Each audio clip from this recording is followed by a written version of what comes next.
Oh, I wanted to talk a little bit. Well, we'll get into it with the Google Home stuff. I wanted to talk about the AI stuff because you sent me down this rabbit hole, my friend.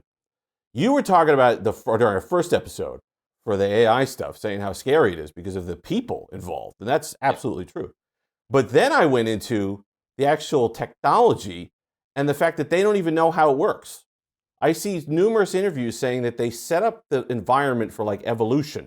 It's basically like setting or the parameters for evolution and then letting it go. So the neural pathways that it comes up with, it's a black box. It just goes out and does whatever.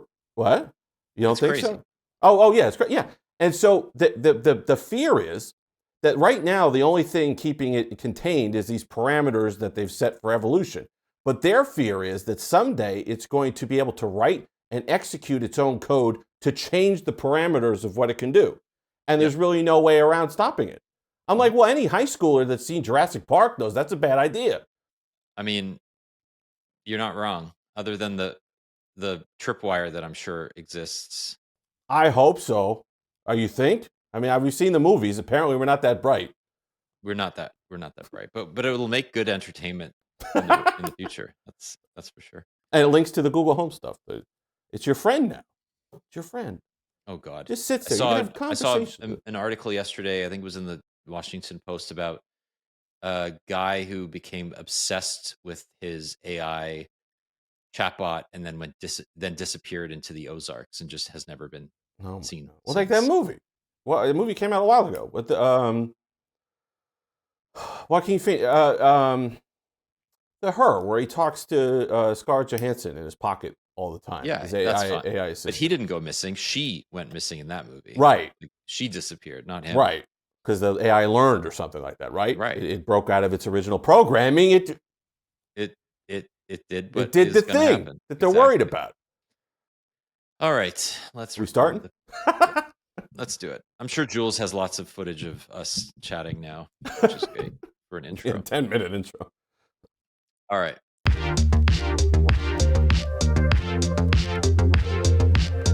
Hello and welcome to the Android Police podcast. My name is Daniel Bader. And I am Steven Radosha, which you know how to say correctly because I watched you on another podcast this week.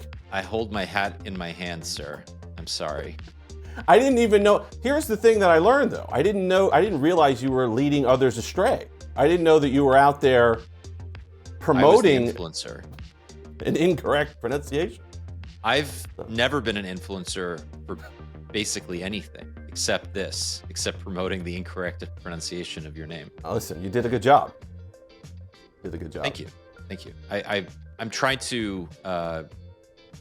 I'm going on a forgiveness tour. Basically, I'm doing all the podcasts now just to say sorry for messing up. No, you guys were great on it. It was interesting. We're going to talk about some of that stuff today. That was the what was that? You were on the side. It was the side-loaded one, right? Side-loaded podcast. That's it. There you go. With Will. The band got back together. Yeah. Temporarily. It was nice. Nostalgic. It was a chill podcast. We're going to talk a lot about the same things actually, because back when I recorded it, the announcements were not official yet. But since that recording, Amazon and Google have announced a number of smart home products, number of subscription overhauls. It's been a busy week for tech. It's been a busy week for the smart home. It's been a confusing week, I think, for many people who have Nest Aware and now have Google Home Premium and Google Home Premium Advanced, or whatever the hell it's called. Google Home again. Right? It's just a mess. Also, that the speaker that was arguably the most interesting piece of hardware Google announced is not going to be available until spring of next year. So that's a very Google Pixel tablet-esque type announcement. Yeah. Here's this great thing. Wait till next year. Oh, thanks. And then you'll talk a little bit about your orange iPhone 17 Pro Max and its accompanying iOS 26 software. We are diverting in our opinions of that one, by the way. Oh, okay. Oh, you were the one that told me. You were the one that we printed it here. You were the one that said that Liquid Glass and iOS 26 would go down as an awful. I know. I'm eating my hat. I'm going on yet another apology tour. It's weird. I just keep going on them because I I was wrong. I like it. Well, you want to start with your trip? Sure, yeah. I went on the Qualcomm Snapdragon Summit. In fact, I wasn't supposed to go on it, and then Will left us and went to 95 Google, and then I took his spot. So Oh, the trip to Hawaii, they really had to twist your arm on that one. They had to pull some that was this a is my rough one. fourth. I I, feel I bad went for you on that one. 2017, 2018, and 2019, and those were amazing. In fact, one year I brought my wife, and we stayed for a few more days, and it was lovely. I hadn't gone. They canceled it 2020, 2021 due to COVID. And then from 2022 through last year, I wasn't invited because I'm just too important here. I It's need too to important. be on the Yeah. ground making sure fires are put out. Oh yeah, So like Qualcomm the said no. captain. The captain doesn't leave the bridge. Right. Right. He goes down with the ship. So I didn't go to Hawaii. But this year I decided to go, and I had a great time. It was awesome seeing friends. It was a really interesting trip or interesting set of announcements. They did and I'm going to get the names wrong because even Mm, Qualcomm doesn't know the names. no, The Snapdragon X Elite Gen 2 Extreme, extreme because it is Extreme, 1998. We just throw it in there for the heck of it. and then the Snapdragon 8 Elite Gen 5. Yep, nailed it. Okay, good. So the former is the laptop SoC, which will power Copilot Plus PCs into 2026. There are two variants, the extreme and the non-extreme, but they really emphasize that the extreme version is faster than the M4, and it is just a beast. And I can attest to that. We did the testing. It benchmarks extremely well. But as we know, Qualcomm tends to build these reference devices that are just thermally expansive, right? They are not slim and light laptops. They are not like tiny little phones. They have room to breathe, so to speak. So the benchmarks are always a little bit more impressive than they Yeah, end up keeps it cool, being. max performance. Yeah. But I mean, to be just frank, like the numbers, if they are even close to this in shipping products next year, will be super impressive. So they're touting this as like a 30 to 50% improvement CPU and GPU. They overhauled the Hexagon DSP again, or now they're calling it the NPU. They have a refreshed ISP for better images. They're doing like on device um, shadow removal and glare removal and background, like all the stuff that Google does in the cloud with photos is on chip, running locally using kind of smaller machine learning models that are supposed to be like built for Snapdragon. The irony here is that all of this stuff that Qualcomm is like adding in on the software side and providing to its partners will almost certainly not be used by any of them, because as we've seen in the past, every time Qualcomm builds its own thing, even partners like Xiaomi and Oppo that tend to just like take the products as is and modify very little end up turning those features off, likely because they're an additional licensing cost per device or per chip, and or because they just got a better deal from some other company to do it using software, or they, you know, do some other hardware based solution that doesn't have to pay Qualcomm a fee. So it's all nice to hear this stuff is there, but in reality, I think the most important thing here is that the chip is more efficient. It's way, way, way faster. And on the PC side, at least, Qualcomm is finally like partnering with Adobe and Figma and like all these creative companies whose apps have been emulated through Prism until now and will now be native ARM. So it'll And be it'll be I think interesting. you nailed it. And here's the problem, though, with all that. I mean, like you said, it's all nice, it's all impressive, it's all fantastic. I just feel like we've seen this movie before. I think last year's pitch was that, okay, it could now, the Snapdragon 8 Elite and the other chipsets can now power these desktop class applications on mobile platforms and all these other things. But like you said, until we get the apps that are going to do that, it's meaningless. And we didn't. I'm still waiting for the desktop class applications for the Snapdragon 8 Elite on my foldables, on my, I'm still waiting for the trifold. I think that's going to be the best platform for a lot of these SoCs, for a lot of this stuff to be showcased.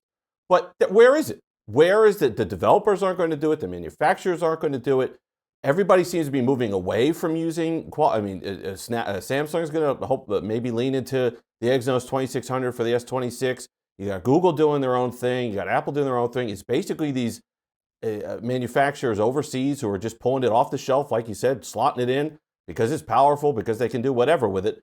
But the extra stuff gets lost. And until the developers are on board, until the manufacturers are on board, it's just like last year. Great, it's powerful, it's going to benchmark well, but the other stuff just doesn't do it for me. Yeah, I mean, I think we have to be careful about like distinguishing between the X Elite, which is built Right. for Windows and is, I would say, approaching like M series desktop class performance.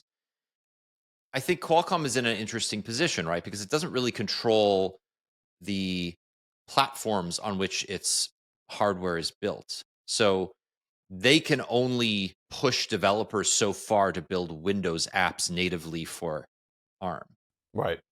right? Yeah. This is largely Microsoft's problem because Microsoft builds Windows.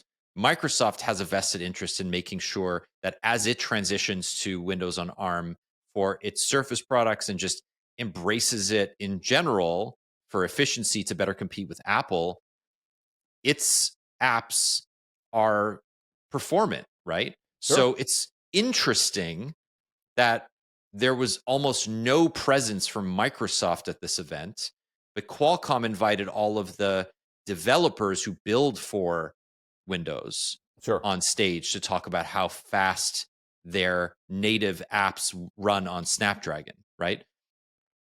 And this has been something that the company did for years with Android.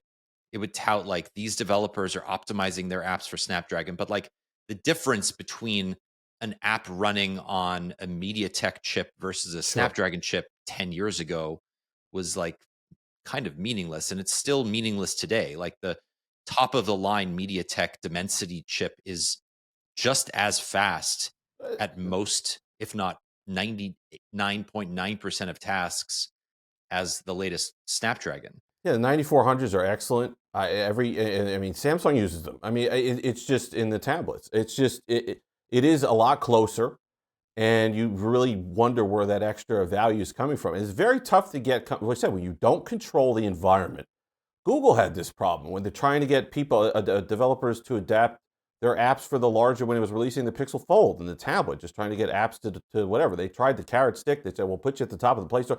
All these things, and it just couldn't get the needle to move enough. It's very tough when you don't control from beginning to end. This is why Apple moved to that years ago, and maybe Samsung's trying to do the same thing now. So when you don't control the entire environment, it's tough to implement a lot of these things. One of the biggest surprises for me at the event was that Cristiano Amon, the CEO and president of Qualcomm, invited Rick Osterloh on stage. Now, famously, Google moved away from using Qualcomm SoCs in its phones with Tensor, right? Right. So it's been, 6 years now Yeah. since they parted ways from a hardware Pixel 5. perspective, Pixel 5 was the last one. and even the Pixel 5 used a mid-range Yeah. SoC, but Yeah. regardless, but they are collaborating on Gemini, right? Like, and I have been adamant about this that Google would rather have Gemini on every Android device, regardless of what processor it runs, than push Tensor as some sort of like competitor to Snapdragon, which it isn't and it never will be. Right. But Google's vested interest is to be prominent on every Android device from a search perspective, an apps perspective, and an AI perspective. And Qualcomm likes that it has a close relationship with Google. And by having Rick and Samat on stage, who runs the devices division, they talked about the unification of Chrome OS and Android that's coming next year, Right. which would lead me to believe that the first laptops that are powering this unified solution will be powered by a Qualcomm chip, right? Why would they come on stage and talk about this? Yeah. So whatever they call the next Chromebook or Snapdragon or tablet or whatever runs this unified operating system will almost certainly run on Qualcomm, right? It's just fascinating to me, Yeah. right? Like And it's you're all right. very incestuous in a way. Well, you got it. You nailed it because you saw it again this week, where the Pixel 10 exclusive of being able to speak to edit photos or natural language text to edit photos was exclusive for about a week.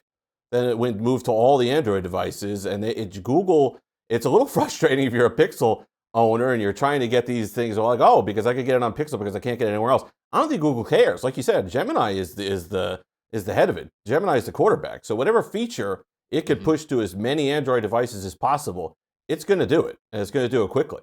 And so that's been the pattern for the last couple of years. It was again this week. It's so interesting too because the run up to a Pixel launch and then the early weeks afterwards focus on these exclusive features Right. Just wait a so week. that the hype is there.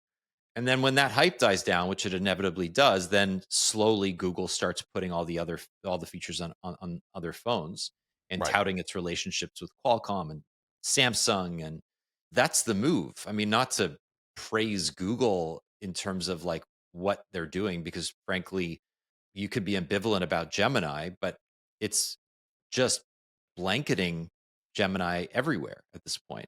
It's smart. It's what Microsoft did in the '90s, except they got dinged on it. Google didn't even get Google didn't even get dinged on it. Google got a free get out of jail free on it. No, and even like they're gonna be rewarded for it because the antitrust trial ended not with them being unable to continue paying Apple for exclusive, use of Google search. They're just not allowed to enter into exclusive deals anymore as Right. part of this. So Apple can technically add a second search provider if they want to, but they won't. No. Why would they? And the rumor is that when Siri relaunches next March, its cloud based AI solution will be powered by Gemini, not by OpenAI, which would be a huge win for Google. So, yeah, I mean, Gemini is just firing on all cylinders, whether you as a user benefit from it or not. Now, that's a good segue to talk about what's Ah, going on the Google side of things, because the company made some pretty big announcements this week from a hardware perspective. I love that berry color, by the way. On The the red one. cameras. Yes, the red Yeah. is an attractive color. But yes, you're big into the smart home. Will you be upgrading your setup? I'll be upgrading my front doorbell. Yeah, because Okay. I bought the Nest wired, whatever it's called, Doorbell wired in 2022, and it was a big upgrade. Like I enjoyed the wider field of view, the better photo quality, video quality. It's faster. It works really well. It's a workhorse, but its photo quality is suspect at night.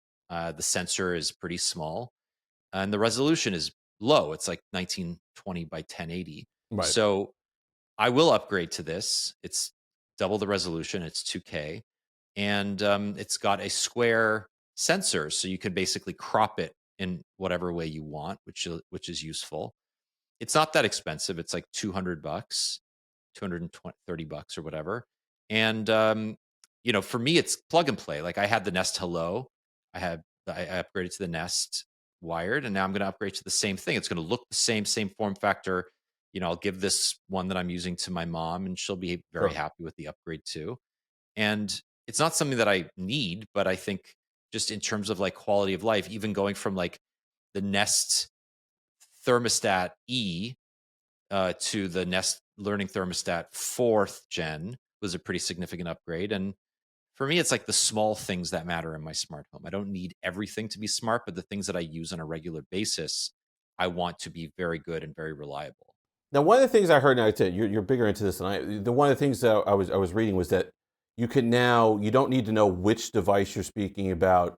You basically just have a conversation with Google Home and Gemini, and it'll kind of infer what you mean by which device you want. You could say, well, do this, and you could just have a conversation with it, and it'll do what you want. Is that roughly? I mean, whether it works or not, again, but is that roughly the idea? Exactly. So let's go back to talk about what they launched. So they launched Sure. a new doorbell, as I said, a Nest Cam Indoor 2K, a Nest Cam Outdoor 2K, and then Gemini for Home, which is the version of Gemini that's optimized for smart devices.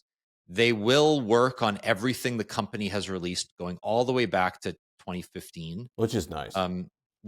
but I don't trust that it will work well at all. It's got to be My Nest offloading a lot of that. So it's offloading all of it, but right. my Nest Hub Max, which I've been seeing degrade in performance since the day I bought it in 2021, is not magically going to become a brand new product, I suspect, when Gemini launches. Right. And I think that's probably par for the course for this, right? Amazon is also backporting Alexa Plus to many products. But whether they work well remains to be seen. I thought it was interesting. I just thought I do like the idea of the app. Looks very nice, by the way.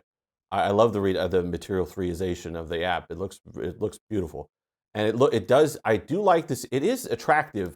The simplification of just being able, from a home security perspective, I like just being able to ask, hey, was there anything of note that I need to pay attention to during the day? Instead of me, I have ring cams. Instead of me looking through 27 ring alerts when the landscaper's outside or something like that, it could analyze for me, hey, is there anything suspicious? Is there anything I need to pay attention to? Are there any clips that you like me? Just being able to do that does seem rather appealing. I do like that bit of it, where it kind of analyzes what's going on in and around your home for you, and you can have a conversation about that.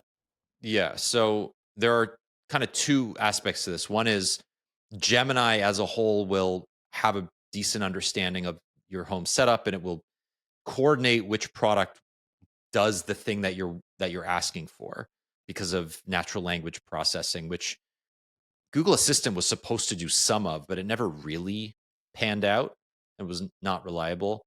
Whereas this one, you'll say like, "Hey Gemini, like do this," and it will figure out which one is the best solution for it. It will also just understand, like every event or every example, they always use like, "Oh, I can't remember the song name. Like, what's the one where the guy goes like, ooh, ooh, ooh," and then Gemini's supposed to know exactly what you're talking about. And like, that's great, sure. But I just wanted to reliably play the song that I asked for. Like, the bar Right. is so low right It's now. just I just don't want it to start playing some random classical song when I ask it to play the Shins or something. Like, it's not good yet. And like, I've read countless articles over the last few months in the run up to this announcement being like, sorry, I don't trust you. You have, as somebody who's invested in Nest, I've been burned too many times to trust that you will be a good shepherd for Gemini. Like, you will abandon this platform the second it's not financially productive for you to do so. And I agree. Like, there were people that bought that security system, the Nest Protect, I think it's called, right. Nest Protect. and they abandoned that after a couple of years. They stopped supporting older Nest products. The state of the smart speaker and smart display software is awful. Like, it's just not reliable anymore. So yeah, we'll see. I'm not excited about this, Okay. but on the other hand, like, the hardware is pretty damn good, and it does what it says it's going to do, It's and that's all that I matters, feel like when really. I was watching those demos, it just feels like we've turned, like the devices, like the Alexa devices, the Amazon devices. I understand that they're always the phone. I understand everything's always listening anyway. So I'm not going to go full tinfoil hat. But it does feel like we're crossing over with stuff like that, where I can have, for my Google Home, I could have a chat with it about my home security, my temperature, my environment. It feels like instead of just waiting and listening idly in the background, it's actively processing. It's not maybe not processing things that I say, but it's just actively processing my environment and things going on. And it just seems like when I was watching this stuff, reading this, it just felt like another level to me that maybe just a touch uncomfortable. It's the reason why I don't have Echo Dots everywhere. It's the reason why I don't have. It just felt like you have to surrender yourself to this stuff at some point, and it's the price you pay for the convenience of these things. Yeah. But it did feel a little bit more active as like HAL 9000 in my home than before. I don't know if you felt the same way with that. Yeah, I mean, look, I don't use it for much more than playing music or Right. asking for the weather or starting a timer. And I suspect with Gemini, like very few people are going to engage with it, even with Gemini Live, which is available on some of the older products too.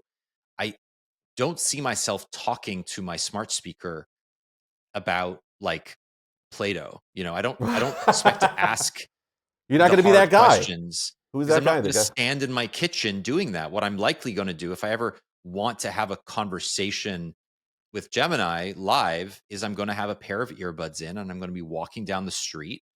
And that's how I'm likely going to interact with it. Or I'm going to use text on my laptop or something else. I suppose it will find its way into people's routines. Sure. But I think that this is more about just putting Gemini everywhere, right? Yes. And there are many, many people who don't have Android phones who may have Nest products, right? And that's just another avenue for Google to start peppering you with subscription requests and stuff. So Mm-hmm. I don't know. I mean, we'll see. Google Home Premium Standard or whatever the frig it's called, Nest Aware Premium. They just got a massive price increase right before this announcement. So there's one tier that's 10. What are the tier? There was one tier that was 10, and then then I'm assuming it goes up from there. So there's two tiers now. There's a standard tier at $10 a month or $100 Right. a year, and then there's the advanced tier which is $20 a month or $200 a year. And the latter, you can ask questions in Right. Nest, and then like it'll answer them for you. But you also get 60 days of event history up from 30, and you get 24/7 video history for 10 days, which is what I use it for because Right. That's I useful. have a couple of security cameras. I don't want event based because it sometimes doesn't pick up movement when I want it to. So, like, if you just rely on the camera detecting movement to start recording, I'm going to miss stuff. So, for Right. me, it's worth the extra money. Now, the standard plan is bundled with Google One AI Pro, which is like the $20 a month plan, which I have, which is Hmm. great. But you have to pay $250 a month to get the Ultra AI plan if you want the advanced Google Home subscription bundled with it, which is Okay. So that's a insane, no. right? Like, how many people are spending $250 a month to get some unreleased version of Gemini? Like, probably almost no one. To make all those AI videos that you've been wanting to do. Yeah, right. So it's no, it's a lot, but they found a way. I'll give them credit. I'll give Google credit. I mean, I did. I know I wrote about it and I know I complained about it. I was like, I'm not paying for AI on these smartphones. I'm not doing it. $20 a month, you could keep it. I guess Google realized it and it found a way around that to where now it's getting people to pay for Gemini, whether it's the home stuff or whatever else along the line. People are paying for its AI product. Found a way to monetize it. Like, the easiest thing Google could have done to get more people to pay for Google One was to integrate YouTube Premium into Yeah, it. you're right. The That's easiest easy win. move. I don't know a single person that subscribes to YouTube Premium that does not willingly give them the 12 to $20 Absolutely. a month. It's And like, the YouTube Premium, the ad stuff, yes, okay, that's great too because I'm sitting there watching. I'm on YouTube a lot of the day, I'm watching things. YouTube movies, I don't know who curates the YouTube movies, but if you haven't checked it out recently, I will go on Netflix and not find anything to watch. I'll go on HBO Max and not find the movie I want to watch. YouTube Movies has a ton of if you don't have premium, there's a commercial. It feels like every 2 minutes, and you'll see the yellow go across the board. A 2-hour movie, 100 commercials. So YouTube Premium is outstanding for that, and it is better than Netflix, I think, right now. If you don't watch the original content, same with HBO Max. I just really like YouTube Premium for a lot of things, but YouTube Movies is certainly one of them. I don't have YouTube Movies here. Oh no! That must be a licensing thing. I mean, it's not called. It's just the Movies tab, and they're free. They're free to watch, but if you don't have Premium, there's commercials. But if you have Premium, there's no commercials. You don't have like a Movies tab on the side of your just movies and TV? No, not in Canada. Oh wow! I wonder if that is a licensing thing. Yeah, I mean, I can watch some. Remember, like YouTube Red, and they would do some like original programming. Sure. But no, I don't have any of that. Wow, it's fantastic. I mean, look, I subscribe to it because I don't like YouTube ads. Like, sure, I watch so much YouTube. Well, you watch me 24/7, so I appreciate that. I do exactly that. Do you have enough content for me to watch you 24/7? Absolutely. 900 videos will take you quite a while. Oh man, I wonder what your first video was. It was a retrospective on a PowerBook 1400, I think, from 2015. Nice. I did a prized possession is my PowerBook 1400, and it's in museum quality shape, and that was my first video. You could sort by oldest, so yep, there it is. PowerBook 1400C from 2015. Mine was from 2011, and it was like you dancing to something. Oh yeah, right. It was some like Rogers phone that was exclusive to. Like it was just like when Android phones were exclusive to a particular carrier. That was a great time. It was a weird time. It wasn't a great time. The names were very long. Well, Sprint here in the U.S. they had 27 variants that were Sprint exclusive. Yeah, exactly. Motorola this, the Photonia this, that, all kinds of. Exactly. It was a dynamic time. I'll say dynamic. There you go. Nailed it. Yeah. I'm jealous of you. I'm jealous of Canadian carriers because I think you could still activate 2G phones if you want. No, maybe that's Europe, but I could have swore that I have people who messaged me and said, "Oh, my BlackBerry still works just fine in Canada." That's wrong. I don't think they have. I don't think any of the 2G networks are still up here. They shut down the 3G networks last year or earlier this year. Right. So I wouldn't. So maybe you're similar to us. Yeah, I mean, we kept our 2G networks around longer than T-Mobile did for sure. Yeah. Or AT&T, I guess, as well. And then 3G lasted, well into 2025, but even that got shut down this year. And you know what? Like, that's fine. I go to the US sometimes and like I still kick on 3G occasionally, and it's a pain in the ass. I just thought it was funny when they went to shut all these things down. It's like, we're moving on. We're reclaiming the bandwidth for new stuff. And then everyone realized, whoa, hold on. 2G runs like, it was basically Internet of Things before Internet of Things. It was just all these meters and these legacy products that were using these 2G connections that they need to hold on longer than they thought. Yeah, but then 2G was not optimized for that kind of throughput. Like it was just slow. It wasn't like cutting the data into like bite-sized chunks the way that LTE does for IoT stuff. Right. I mean, look, they even like I'm just going on a tangent here. But I love it. At Qualcomm, they announced 6G compatibility for 2028. Ooh, which sounds like mark your calendar. Nightmare, an absolute nightmare that I have nothing. That I do not want anything to do with. Is it gonna go as well as the launch of 5G? So, what was your experience of 5G like when it came to the US? Because it was much more like widely publicized in the US than it was here because of millimeter wave. Sure. I didn't have millimeter wave. No, I thought it was nothing. For the first couple of years, I didn't notice any speed differences. In fact, reliability wise, 4G LTE, I would actually turn off 5G early on in a lot of the devices that had it because I preferred 4G LTE. Speed wise, I didn't notice a heck of a lot of difference early on. And so I did not have a wonderful experience with it. It was spotty. I had problems with some of the modems. I mean, that was on Pixel devices, so that's its own thing.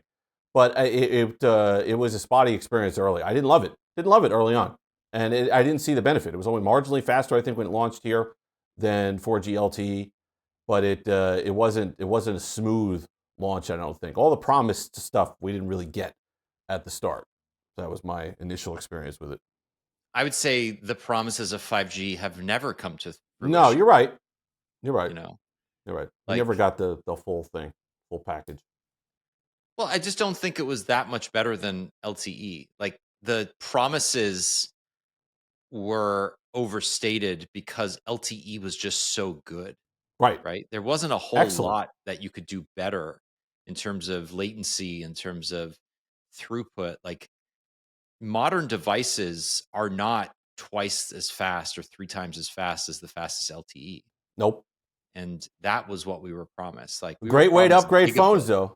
Great way to get people to upgrade phones. Great way to market new devices and Yeah, stuff for the exactly. carriers. I mean, you have like the CEO of Verizon on stage at an Apple event talking about how revolutionary millimeter wave is going to be. Right. And then Apple basically had to walk it all back because nobody gave a shit. And like, No, I knew we were in trouble when they led with 5G on the iPhone 12. I knew they had done absolutely nothing that year to that device, because I was like, that can't be what we're excited about for the iPhone 12. But yeah, no, certainly not something.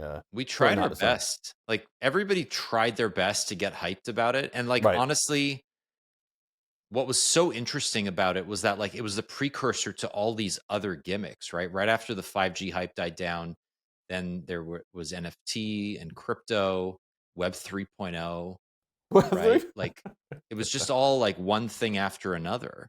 Well, we're still working, so obviously we didn't do well on the meme coins. Boy, I missed out on that one. Yeah. I still have faith that like somebody will come to their senses and realize that all of crypto is basically a Big huge scam. Yeah. It's But I don't think it's going to happen anytime soon. no, a lot of money in there. Look, I mean, like, we thought the metaverse was going to happen. But nobody thought the metaverse was going to happen. But like like rich people thought the metaverse was going to happen. Yeah. And now it's basically a just a forgotten whiff of something Mark Zuckerberg said, and ended up changing his entire company's name to accommodate. Worked out well. If successful and popular things like Minecraft and Roblox and Fortnite get to be the nascent metaverse, then this does too. And if this is the future, then the future is a dead mall. Worked out well. But now, so tell me about the Amazon. So you like the Amazon ones as well. So what's the deal with Amazon? What did Amazon do now with their home stuff? Well, I think what's interesting about the sort of contrast between Google and Amazon was that Amazon went all in on hardware.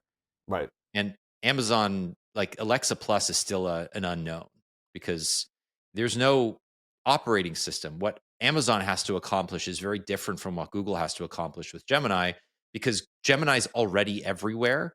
So it can be the base layer of your AI. Whereas with Alexa Plus, they have to partner with dozens of third parties through APIs in order to make their voice only AI effective. Obviously they do. And they launched a couple of new smart displays with the Echo Show 10, right? Yep. or Echo Show 8 and 11 Right. refreshes. But at the end of the day, like, you can only do so much on those operating systems. They did launch a new operating system called Vega that's Linux based. It replaces the Android based OS that was powering Fire TV and all their other smart devices. Looks fine, right?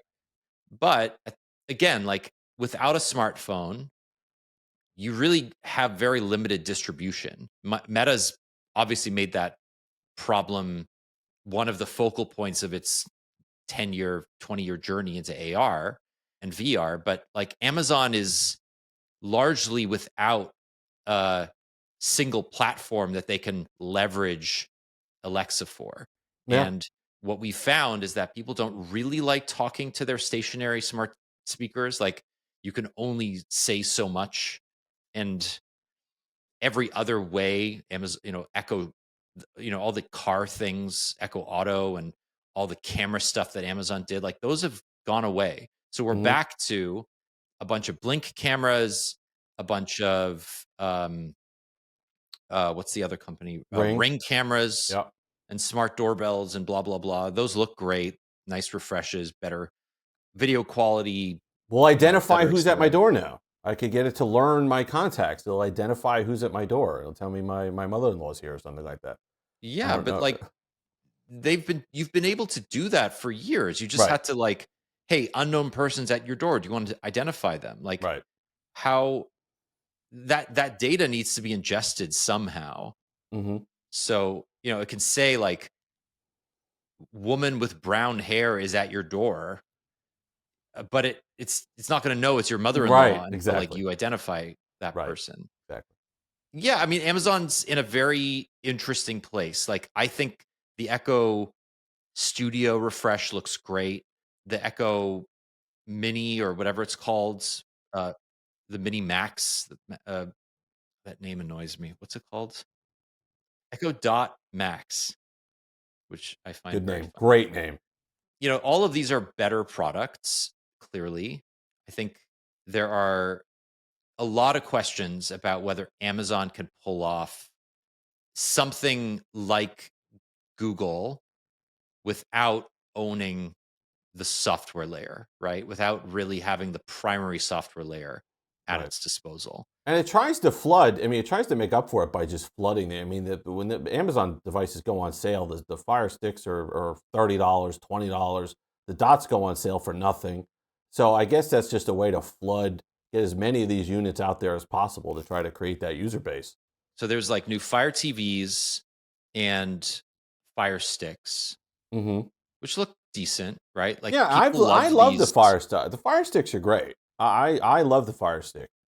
It works well. It's snappy. It's responsive. I get good video quality. They're cheap, and it just works. I like the Fire Sticks a lot. Yeah. I mean, these TVs are so cheap. Like you can get a 32-inch Fire TV for $250. Yeah, how can you beat that? TVs are They're subsidizing them Mm-hmm. 100%. They have Yep. to be. They have Fire TV built in, et cetera, et cetera. You can get like a 55-inch for $650. The Fire Stick that they launched, the new 4K one, is $40. Like That's what I'm talking about. That you pick that up. That's a no brainer purchase. That's an impulse it's buy. You just throwaway, go, yeah, exactly. There's the new Ring products, which I've always been very skeptical of Ring as a company, even before the Amazon acquisition. I find their desire to sort of like create a layer of surveillance yes. and call it protecting your neighborhood to Oh, be the neighborhood thing. the neighborhood thing. Like they share that information with cops. Uh huh. It's just a little too close to dystopian for my taste. And I'm not saying that I don't agree with the idea that like people with Ring cameras shouldn't be allowed to share that video Sure. with the cops or with their neighbors. But like one of the new features, for instance, is that if you opt into it, AI will then like, if you have a dog that goes missing and another Ring camera with the same functionality sees the dog, it can like notify you that Spot may have been seen at this address or near this address. So it's And activating that your mesh cameras. of Yeah. like Ring cameras coming together to share video and like create this basically like a CCTV mesh, but private is just unsettling to me. No, it 100% is. And I use the neighborhood thing, and I do see what you mean. And it's nosy people and a bunch of different things going. I actually found my cat on there one time. We have a feral cat who was spotted a mile away. I was just scrolling through the thing, and the woman's like, "Who's this cat?" She was going to trap him. And I was like, "Don't." I mean, he's not our cat. He came with the house. He's a feral cat. He came with the house. He was here from the previous owners that couldn't take him with, so we take care of him now. But he wanders around the neighborhood, and does his thing. So I had a message. I'm frantically messaging this woman, like, don't trap my cat. Leave my cat alone. He's fine. But I understand what you're saying. I don't like the fact that even if you opt in, that it's just constantly creating that mesh network, like you said, of cameras that are analyzing and watching and doing stuff all the time. It was kind of what I was worried about when I was talking about the Google Home stuff. It's just analyzing. There's a very active layer to these things now that, especially the security cameras, that do make me uneasy, like you said, dystopian. I don't like the fact that they're a little bit, you have to opt in, but I don't like the fact that they're now proactive all the time in the background, analyzing what's going on around my home, and like, how long is it before? And this is where it starts to get to the other side. But then again, I don't know how many times that I've spoken the product into existence on my phone. Like my wife and I are having a conversation in the car, and then I get an ad for it. So I don't think it's that far out of the realm of possibility at some point.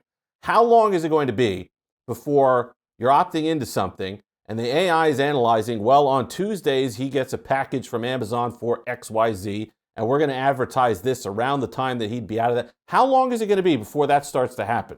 And you can't tell me that that's not in the back of somebody's brain somewhere. If I could think of it, someone else is going to think of it at one of these companies, and they're going to be using that for a lot more than lost pets in the very near future.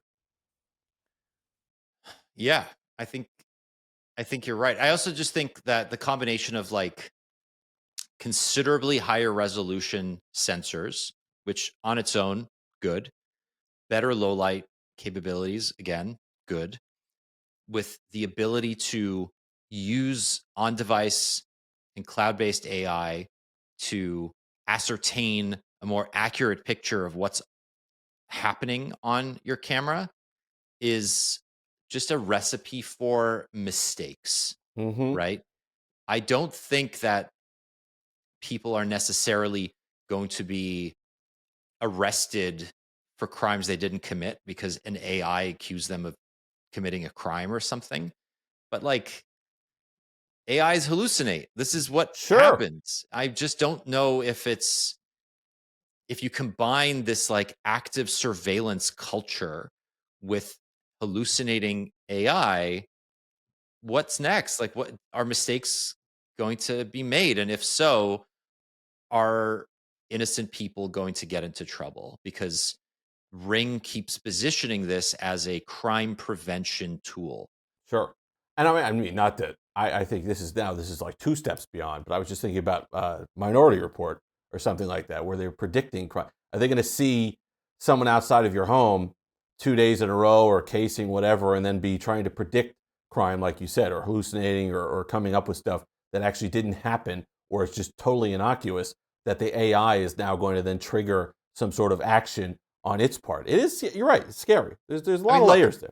There's also the other part of it too, which this week OpenAI launched its new TikTok-like social app called Sora, which is the same name as the video generation tool that it released earlier this year or last year. And you can make whatever you want just by writing a few sentences, right? So you have these prompts, and a lot of the OpenAI early OpenAI users, Sam Altman lent his likeness, so you can basically manipulate Sam Altman into doing anything you want. Good. Right? And the early examples that I've seen, people are just making crimes. Like, and it's so cool. Everything is free. Okay, I'm taking these. Boy, bring those back. Whoa, gotta go. Stop, give them back. Nope, too late. Hey, come back here. Free art, baby. Because why not? But I think it's not far-fetched to believe that, like, with the proliferation of AI-based security cameras and other tools alongside these AI video generation tools, it's not out of the realm of possibility to think that like some shit is going to get made up. Yeah, and this is why I mean, this goes back somewhat to what we were talking about in the pre-show, how they really don't understand how the own tools that they've unleashed work necessarily, where there's the parameters of what they've set out, what AI can access, but then the actual neural pathways and the things that it developed and the code that it developed within itself, there's no real way to tell what's going on in there. It's just a black box. You put in the input and you hope you get something out the other side. But I mean, how long is it going to be before, and that was the fear from what I said. Now you sent me down this rabbit hole. I'm going to say by getting me a healthy fear of AI just based on the characters that set a lot of this stuff in motion, which is scary enough, yes, with their uses for it later on. But the technology itself is pretty scary. And they said that the fear, and it was almost an if. I mean, it was almost a win, not an if. The fear is that eventually the system's going to get smart enough where it's going to know how to program itself and execute the code to get out of the parameters that were set and just run off and do whatever it wants. So you add that with the surveillance, you add that with the AI, you add that with how good some of these videos are getting on whatever else, and how long is it going to be before you run into a problem? Anybody who's seen Jurassic Park knows you cannot control this stuff for that long. Something's going to go wrong. You just don't do some things. And this seems to me to be one of them. But maybe that's because I'm just old now and I don't understand all of it, how it works. But it doesn't pass the smell test. Some of this stuff doesn't seem like a good idea. Look, there's an article in the Wall Street Journal from last week, or it's like 9-10 days ago now, called Peter Thiel Wants Everyone to Think More About the Antichrist. And if you know Peter Thiel, you know that he was the man behind the lawsuit that got Gawker shut down when what's the wrestling guy's name? Sorry, Hulk Hogan? Hulk Hogan, thank you. So Gawker published a sex video by Hulk Hogan. Hulk Hogan did not like that. Then Peter Thiel funded the lawsuit that eventually got Gawker shut down. Mm-hmm. And since then, he's become this sort of like GOP, alt-right kingmaker, right, funding all of these conservative initiatives.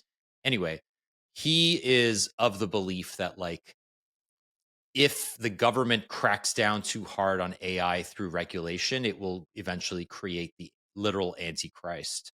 And that the only way to prevent the AI antichrist from emerging is to let AI sort of like self-govern, as the libertarians are wont to say.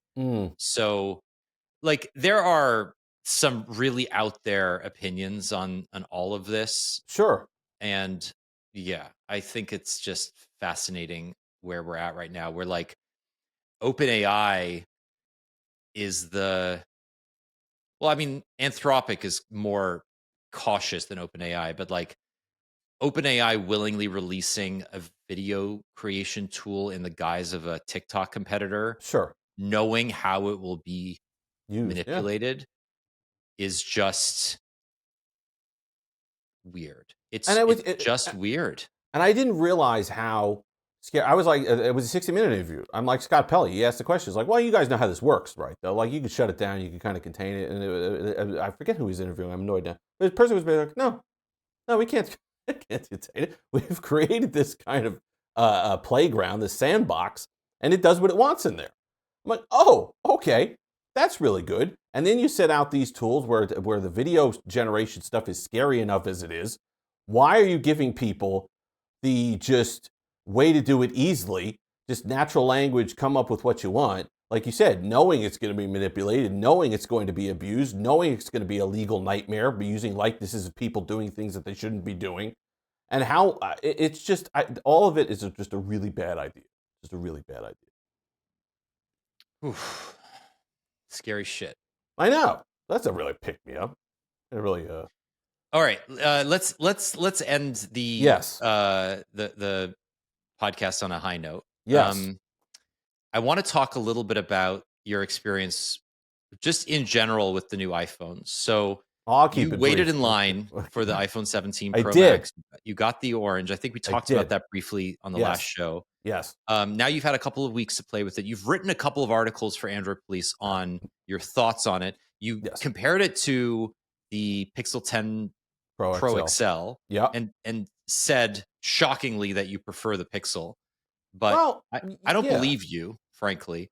And I'm gonna push back a little bit. Okay. Because no, I'm joking. I do believe you, but I also think like the Pixel 10 Pro is a beautiful, capable product. Right. That is so iterative Mm-hmm. over the 9 series that like any perception of improvement is basically like placebo, in my opinion. Okay. Like, I get that. I will just say that straight up. Like, I don't actually think Google cares more about the hardware this year No. than the software, and that's okay. And that wasn't my point, though. I wasn't saying that basically the Pixel 10 Pro XL improved hardware-wise, that it overtook the iPhone. My problem with iPhone for years now, for the last 2 or 3 years at least, has been the software. I just think, and Google wasn't any better. I didn't like Material U. I thought that Google was still behind. That this is the first year where when I had both in my pocket and I wanted to get something done quickly, I pulled out the Pixel 10 Pro XL and either used Gemini or did something else. iOS had an opportunity, and I understand you had to do some sort of visual overhaul. That's fine. We can talk about the glass being more frosted to make the contrast better. All that's fine.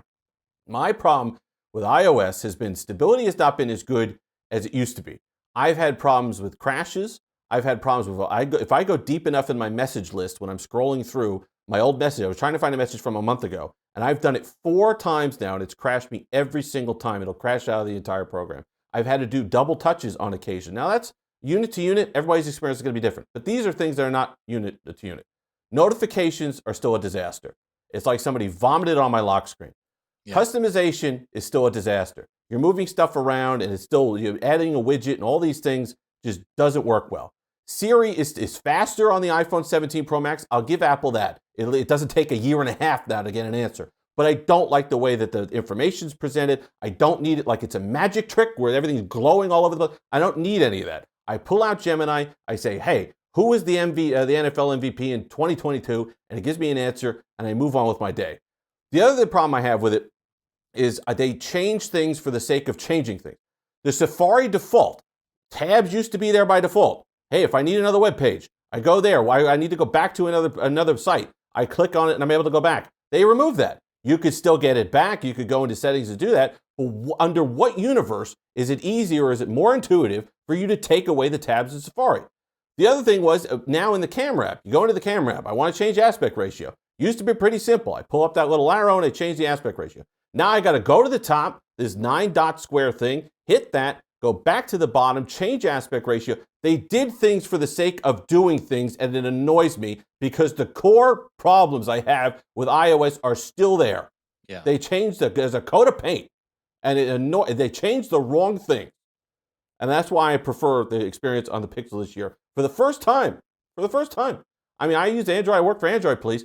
Stuff used to be simpler on Apple. It used to be if you're a new user, out of the box, as begrudging as I would do it, I'd say, you know what, go ahead and pick up yourself an iPhone. That's not the case anymore. It's not intuitive as it used to be. It's not as well running as it used to be. And that to me is the problem. I mean, look, I would accuse you of being like old man yells at cloud. I listen, but I agree. I actually agree with you, and I agree with you in many ways, particularly with notifications. Notifications on iOS need a complete redesign. Yep. From top to bottom, it is one of the worst experiences you can have on a smartphone. And the inundation that one gets every day, like, makes it worse. The number of, like, I'm fairly tight about my notification allowance. Like, I cut off notifications for apps that abuse the privilege, but like I still have way more notifications than I need to. And they're terrible. Like on iOS, they're inscrutable. They're hard to dismiss. They are just annoying unless you action them, in which they go and at which time they go away. On Android, it's a pleasure. It's an actual pleasure to use notifications, to use it as a triage, right? And then there's like your notification history if you want it, so you can go back and look. None of that on iOS. But I agree with you in a lot of ways. But I also think iOS 26 makes a lot of very smart decisions, even though a couple of things have been nested in additional taps. I think the redesign as a whole feels much more functional. I'll give you Slack as an example. I don't know how you feel about the update to Slack, but that whole UX was shifted around when it got updated to support Liquid Glass. And since that update, I have found Slack to be a genuine improvement over the previous version, right? Like there are small things that I just feel like work better on a mobile operating system. Shifting things down to the bottom of the display makes sense consistently. And you see that like with Android 16 QBR 2, the latest beta, there is indication that Google is doing the same thing. Yes. Right? One UI did the same thing a few years ago. So all of this makes sense. I do believe that there are times where liquid glass gets in its own way. Still.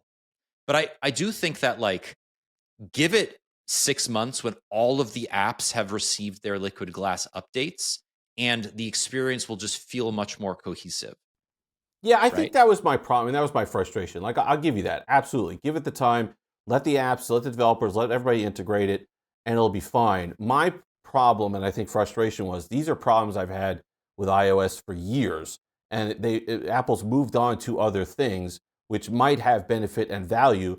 But I'm kind of like, correct your old problems before you start working on new problems. Like, if you're going to start doing something, if you're going to shore up your base to make sure that the rest of the stuff is cleaned up. And that to me was frustrating because I've had more errors. I can't remember the times when I used to have it was just a solid experience. Now, granted, you couldn't do a lot on iOS, so that was always the thing. It's like, okay, well, it doesn't have the capabilities of Android, but it's a lot more stable. It works well. It's smoother. All those other things.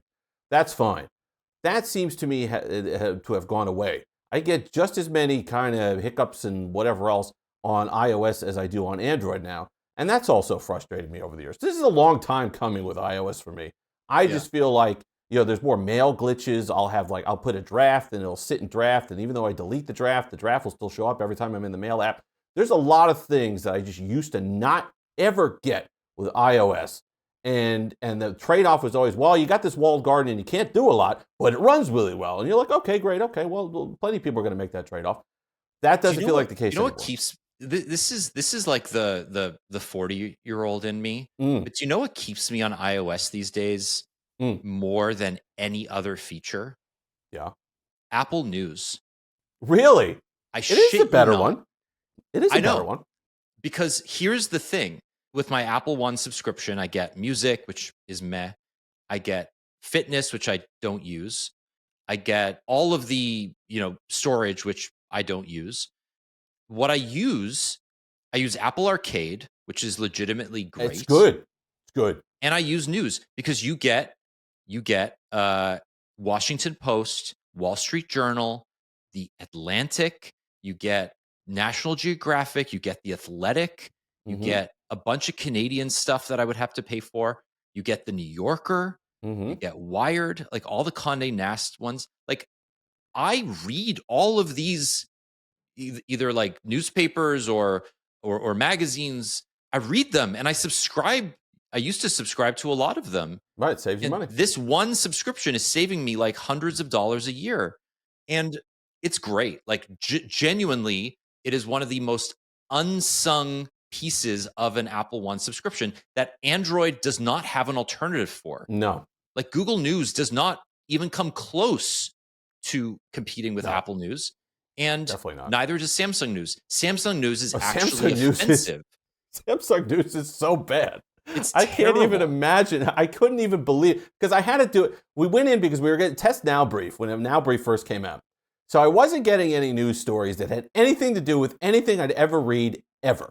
So I'm like, okay, here's what I'm going to do. I'm going to go into Samsung News, and I'm going to set all my preferences. I'm going to click on articles I would click on. Galaxy AI is going to learn what I like, and it's going to do. Even news wouldn't learn what I like. Forget about Now Brief, whatever news didn't even know. It was a disaster. It's so embarrassing. So yeah, it's the small things, right? iMessage obviously makes a difference, but you can get around that now with RCS. Right. And like, I have a Mac, so I could host an iMessage server and relay it onto Android. Like I think it's called like Blue Bubbles or something. Well, that was the initial workaround, right? That was the workaround. That was like the Hackintosh workaround where people were doing that initially. I thought. No. Like it's a legitimate thing. Oh, okay. You can now. It's an app. You just keep it on your Mac, and it basically like uses one of your ID codes or something, and then you download the app for Android, and it treats iMessage like WhatsApp. Okay. So it relays everything through, and because it's your Mac with your authentication, it's not some like third-party server that's Right, it's going storing your through your- iMessage credentials. Yeah, it's going through your right. So computer. it goes down if your Mac turns off, but otherwise, like Right. it's fully functional, Okay. That's pretty good. and it's free, which That's is great. great. So that's fine. But yeah, like I agree with you. Like we talked about this before, but Android is having a year, Really good. a really And I've good seen, year. and it's not necessarily just Google. It's a lot of Google. But I know, the majority of people who I know are iPhone users for 100 years now. Every time I bring one of these fancy devices around, they're like, oh, that's pretty cool. But it's kind of just in the realm of curiosity, and then they don't care. I've gotten more legitimate buying questions from people about the Motorola Razrs, about the Pixels from iPhone users than ever before. And that's even after the redesign. Because I think people just might be just fatigued. There's fatigue. They've been using the same thing for forever, and they just want to try something different. And people are finally starting to break out of that iPhone environment just a little bit more.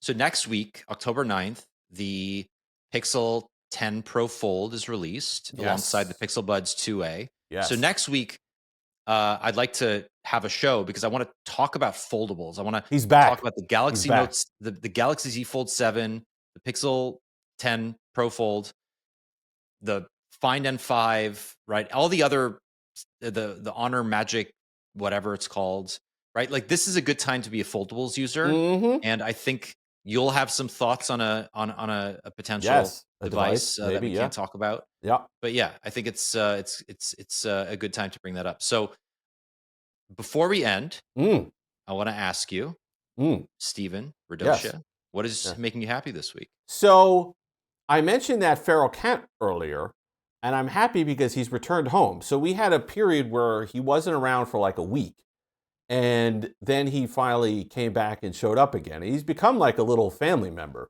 He was actually part of the sale of the home. I was speaking to the previous owner about something else. The guy was being difficult when we were closing on our home, and there was extenuating circumstances why he wanted to stay longer, and we had to come up with like a lease thing for him and all the rest of it. But his wife is in the background on the speakerphone saying, "Ask him about the cat. Ask him about the cat." And I'm like, "What? What about the cat?" He's like, "My wife, they had 23 cats in the home." Oh my God. Indoor, outdoor. I mean, they had garage doors open. There were 4 cats. When we came and saw the house, there was 5 cats in each room had a cat, and they were running around. We were cat people, so it was less alarming than I imagined for other folks that were coming in and seeing the house. But so she's like, "Ask him about the cat." So he's like, "Listen, there's this feral cat that we can't take with. He showed up one day, and my wife's been feeding him ever since. His name is Mowgli." So I said, "Fine, we'll take care of it. We're cat people. We'll take care of the cat." But what I didn't realize is that he's got his own little section that we can't even go near. He's got a box, he's got a hut, he's got whatever else. I didn't realize that he just disappears. Like I saw him on that ring cam 2 miles away. He just will wander off. But something happened to him. He was injured or something like that, so he'd been spending a lot more time closer to home. But then this week he went off again to do his Mowgli adventures, whatever it is he does. And we saw him yesterday, and he came back. And it's tough. I understand it's more prevalent in other parts of the world to have indoor, outdoor cats. We've only had indoor cats. Letting your pet outside to me is horrifying because of just what I understand. It's more commonplace. I mean, that's a U.S. thing. It's more commonplace in other parts of the world. You don't even think of it. But it was nice to see him. I worry about him a lot. It was nice to see him come back and be safe. You're a good dad. You're a very good dad. I like the family close by. I'm big on that. I love that. That's so sweet. What do you got? What is making you happy, Dan? Well, I am a homeowner as well, and this past week, the sensors on my garage door, one of them broke. So I woke up one morning and one of the lights had turned off, which meant that we couldn't open the garage because you need 2 sensors to work, and the Chamberlain garage doors require the sensors to work. You can technically disable it if you put electrical tape on the wires and shit, but I don't want my kids to get crushed. I want working sensors. Exactly, yes. The weird part is our garage door is very heavy, and opening it manually is a pain in the ass, and I hate doing it. I get my fingers almost crushed every single time. Mm-hmm. So I was like, all right, we need to fix this as soon as possible. So my wife went to Home Depot, got the replacement sensors, and she came back, and I realized that it was an open box. So she paid full price for an open box, but I was desperate. And with these sensors, the wires are like 25, 30 feet, and you're supposed to cut them down Right. to the length that you need. But I was doing this at like 9 at night. I wanted the sensors open for the following day. And I realized that somebody had returned this, but had cut the wires down to like 3 feet. Ooh. So I hadn't, like, there's no way that the sensors would have reached the garage door box. So I was like, all right, shit, like I can wait till tomorrow, but I have the wires from the other broken sensors already there. And it's just like, what, 18, 20 gauge wire. It's not Sure. fancy. Yeah. So I fucking MacGyvered it, and I cut the old thing off. I stripped the wires. I connected them. I put electrical tape on them. I set up the new sensors, and lo and behold, they worked first time. I've never felt more powerful or more manly in my whole life. Because like I'm a decent DIY guy. Like I can put together an IKEA shelf, but Right. like I don't like messing with electrical stuff. This is not a big project by any means, but it felt really good to have like thought and figured out a solution to something at 9 at night that just like worked the first time, and it's elegant, right? Because I didn't have to do anything with the wires. I used a staple gun to put the new like couple feet of wire to the wall. Nice. It looks exactly the same as it did Oh, before. cable management. Look at you. Exactly. And I was like, this is elegant. This is an elegant solution to a problem that was quickly solved. And yeah. Love it. Yeah. So that's Well what's making done. me happy this week. Thank Look you. at you. Well done. Got a I'm- MacGyver theme song in the background. Maybe we can get a license free version. Well done. That is exciting. I don't get the soldering gun out. I don't resolder anything. I'm not any of that because I'd wind up burning myself. But it is rewarding when I'm able to do something a little bit, even somewhat remotely functional like that. It is a good feeling.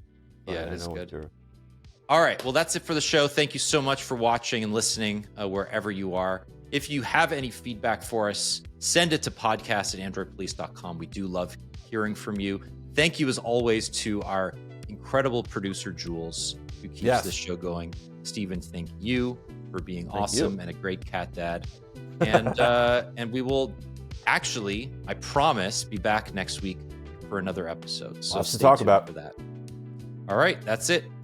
Talk to you soon. Bye-bye.